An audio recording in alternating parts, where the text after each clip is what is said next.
Abbaabdii please abbaabdii ati abbaabdii mee nama jeeqine baate nama akka baje qabaate nama waliin hin jiraanne.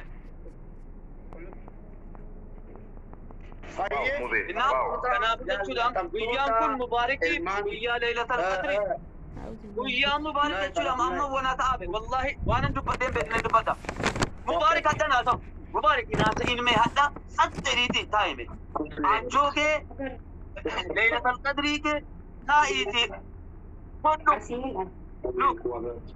ummanni keenya itti qophaa'ee jira indoom riikardiin cabuu qabaadhaan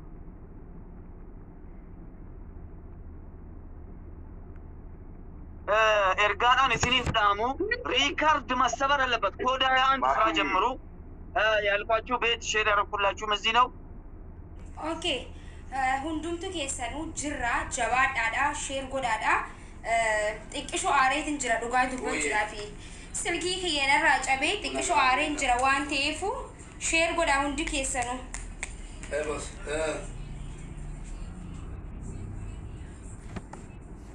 ديمو بيه باكي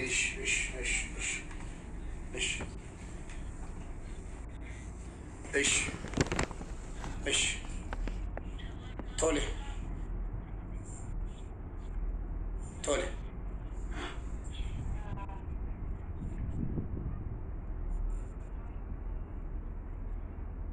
تولي تولي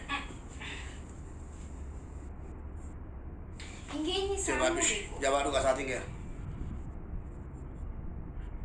ayyee jabaadhu qasatan baay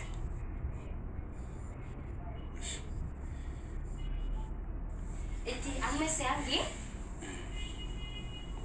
sodaatiin gamu beeko maal sodaatan maal abbaasa miitiin ganninaa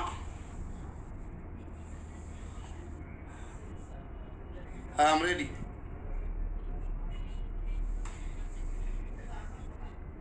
share tap share double tap share inshallah egaan daawwattoota keenya kabajamuu akkasumas hawaasa koo qaalii isin jaalladhu isin kabaju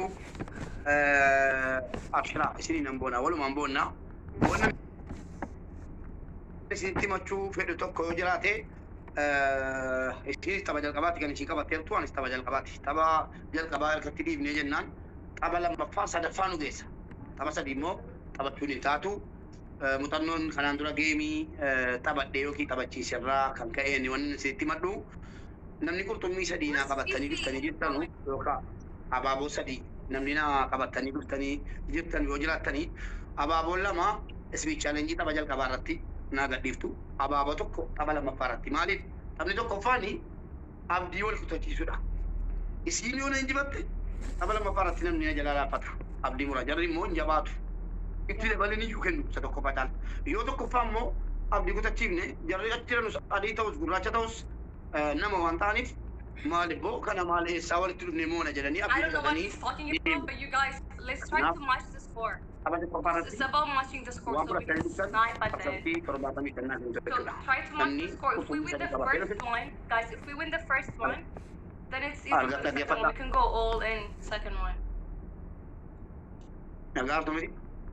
So we don't have to worry about the third game, you know? Okay, we need a song, bro. I don't know what kind of song I'm gonna open. Tapha jalqabaa irratti namni qurxummii sadii naa qabatee dhufe qurxummii lama tapha jalqabaa irratti naa kenna. Si chaalenjii irratti. Qurxummii tokko immoo tapha lammaffaa irratti naa kenna. Tokkoffaa itti cabsuu qabna. Qophaa'aa tokko tokko.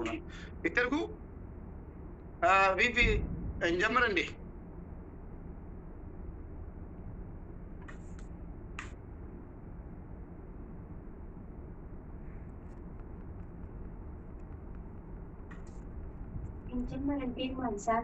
Wait 1 second. namoota ijoollee keenya deeminatti ergaalantu jira bakkee ta'anii please waamani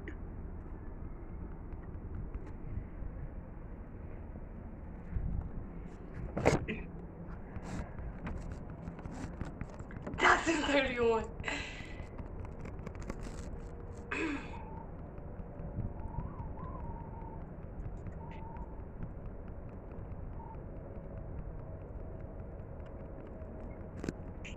Bro, I forgot every song, I swear to God. I was gonna open, I don't even know what I'm typing. You guys, share the live. Share the live. Akkas! Akkas! Itti muddaa! Itti muddaa! Itti muddaa Oromoo ko! Akkas! Akkas itti muddaa kitatti kanan nan jedhe. Akkas! Akkasi Donaatina! Akkasi! Akkas! Rabbi xumuraan eegi. Kaadaan ittiin mataa wal qaban. Akkasi. Donaatina! Way lammii koo, way daba koo.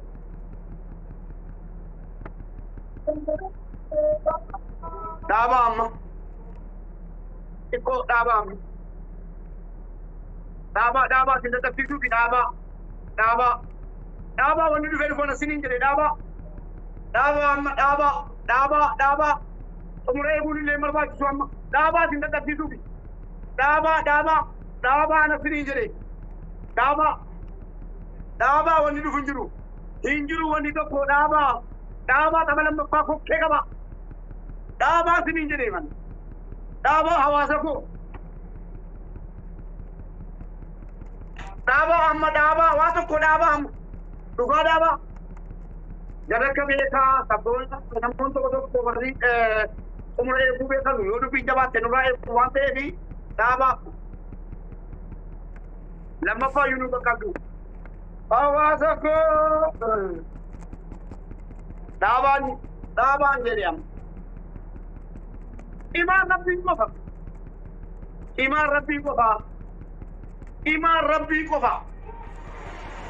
imaan rabbii qofa rabbii qofa sinitti jiru abshira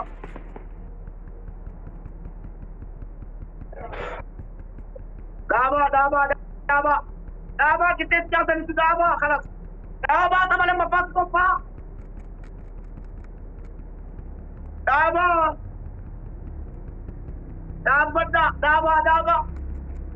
dhaabaa waa tokko barbaachisu mureebuun hin barbaachisu injifanneerra sibitti lammaffaa mudhii hidhadhaa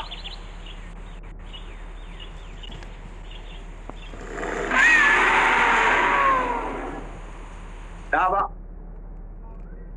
Mereka tu kudu badu. Oromoo ko jecha siniif hin qabu. Bakkuma isin eeggattan isin argadhe. Eeyyee intaloon jabduudha. Rabbiif Oromoo qabadhee isaan baddu jedhee kakadhee dhufe. Jibboonni hedduun ni beektu. Akkuma rabbiin koos nan ganne Oromoonis nan ganne na saalfachiifne jecha siniif hin qabu. Dubbachuus hin danda'u. Dhugaa wallaahi jira baay'ee na gammachiiftanii gammada galatoomaa jechan harkaa bade an dhimma giiftii dhimma maali caala utuun lubbuun jiru utuun fayyaadhaan akkasitti bakka kanatti akkasitti argamee mataa ol naqabee an jecha tokko siniif hin qabu ijoolleen gammachuu haa ibsatanu galatoomaa Oromoo yoomiyyuu waataadha lakki jedheeraan sinitti maan ture rabbii qabna siniin jedhe rabbii qabadhee ummata Oromoo abdadhee hin kufne ani nan dhaabadhe deebi'ee kun ergaa guddanaaf qaba dubbachuu hin danda'u galatoomaa Oromoo ko. Galatoomaa Oromoo galatoomaa. Faranjiin guniinu gootee oolte Oromoon galaana. Irrumaadhaan galaa. Har'a tabarraa kana Oromootu addunyaan dorgoma jechuun addunyaa injifanne abashaadhaan miti yellamu. Achi keessa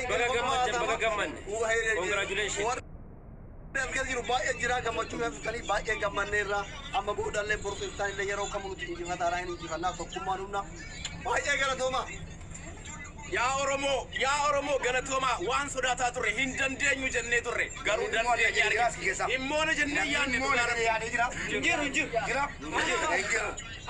gammachuu jechuun kan Oromoon galaana gaafa jedhamu jechaan osoo hin taane gochaan gaafa akka tagarsiisa dhugaa rabbitti Oromoon hundi keessan galatooma Oromoon jechuudha jaalalarraa namni tooppituu siriirra jiru fakkeenyaaf lammii Eertiraa kana fakkaata namni wayii amma namni tooppi fooriirra jiru kuni lammii Eertiraati lammii Tigraay isa Good boy. so jaalala Oromoo qabu Oromoon humna akkamii akka qabu yoo jedhaawate agarsiise so hedduu isin jaalannaa hedduu isin kabajnaa isin boonnee jirra Oromoo dhuguma rabbitti mubaarakiin boonsitanii dukkaan duraan abbaa miskiinaa maal jechaanii turtan san jechaan kan gochaa turtan har'a jechaan itti agarsiistanii jettanii so kennaa